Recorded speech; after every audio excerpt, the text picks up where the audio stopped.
Let's be honest. There are days when you just want to quit. When you are exhausted, overworked, and it feels like your paycheck disappears before you even touch it. You're working 50, maybe 60 hours a week, trying to stay ahead, paying up debt, covering bills, and still trying to save something for the future. And it's tough, but here's the truth. The difference between people who make it and those who don't isn't luck. It's who keeps going after motivation goes away.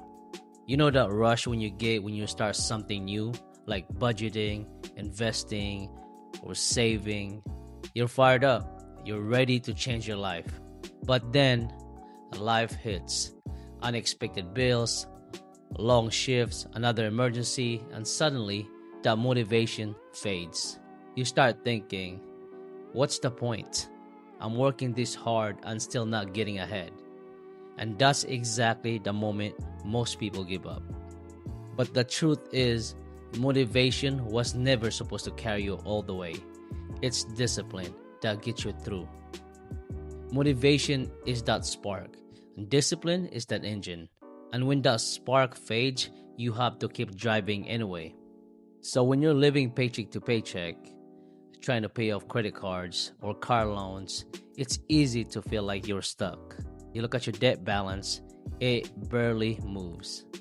Trying to invest a little, but inflation keeps eating into everything. It's like running on treadmill that never stops. You're not weak for feeling tired. You're human. But the thing is, progress is slow because building wealth takes time. You can't see the roots growing under the soil. Every time you skip eating out, every time you pay down the card, every time you put $50 in your Roth IRA or an ETF investment, that's progress. You can't see it yet, but it's stacking up. One day, it compounds, just like interest, just like investments. We think we need to feel ready before we start, but it's actually the other way around.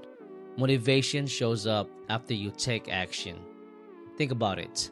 When you go to work tired, but still clock in, you start to get into a rhythm.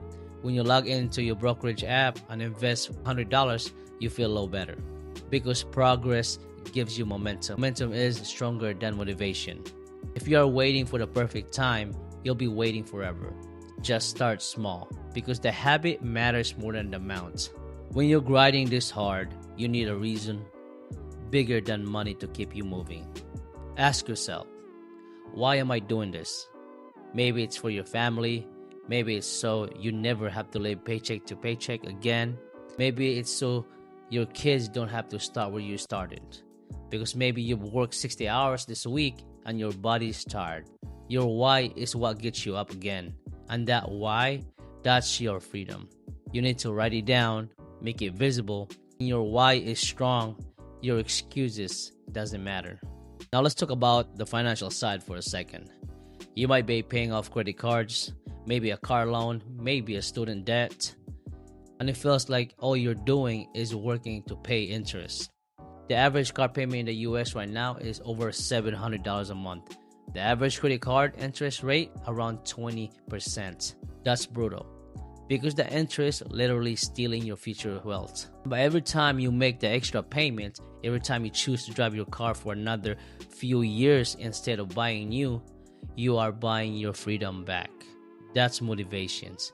That's progress. You might not see it yet, but your future self will thank you. Here's something that's helped me when I just don't feel like doing anything. The 3-minute rule. If you don't feel like budgeting or checking your investment or even cooking at home instead of eating out, tell yourself, I'll just do it for 3 minutes. Because once you start, it's easier to keep going. Maybe that turns into cooking dinner instead of ordering takeout. That saves you $30. Do that 3 times a week. That's $360 a month back in your pocket. That's the power of tiny habits. Just build momentum, they build wealth. We live in a world where everything's fast, but building financial freedom, it's slow. You're not going to get rich overnight. Your debt won't vanish next month. And that's okay, because success in money and in life is built on patience. If you are investing $300 a month into your retirement account, it doesn't feel like much, but over time, it adds up. That's the compound effect, the quiet, invisible growth that rewards those who stay patient and consistent. So stop chasing quick results. Start chasing better habits. Sometimes the best thing you can do for your goals is rest. We're taught to hustle nonstop, but burnout won't make you rich. It'll just make you miserable. You don't have to quit your goals. You just need to pause, breathe, and reset. Take a walk, spend time with your family. Rest isn't weakness, it's part of the plan. Because you can't make good financial or life decisions when you are running on empty. So your environment can either motivate you or drain you. If you are around people who complain about money, who say it's impossible to get ahead, that energy sticks to you. But if you surround yourself with people who are saving, investing, learning, and living up, it changes everything. It reminds you that you are not alone, that building wealth while working a full-time job is possible. It just takes consistency and the right people in your corner. When you are tired and you feel like quitting, look back. Remember when you couldn't even save $100, now you're budgeting, you're investing, you're paying off debt. That's progress. You might not be where you want to be yet, but you are not where you used to be. And that deserves credit. So before you quit, remind yourself, you've come too far to stop now. Everyone wants to talk about success, but no one talks about the quiet season. The months where you are grinding, saving, investing, nobody sees it.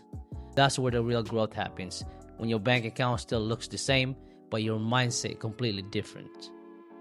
When you've learned to say no to debt, when you built the habit of paying yourself first, that's when you're becoming financially free, long before you actually are.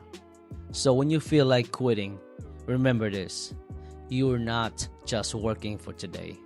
You're working for your future peace.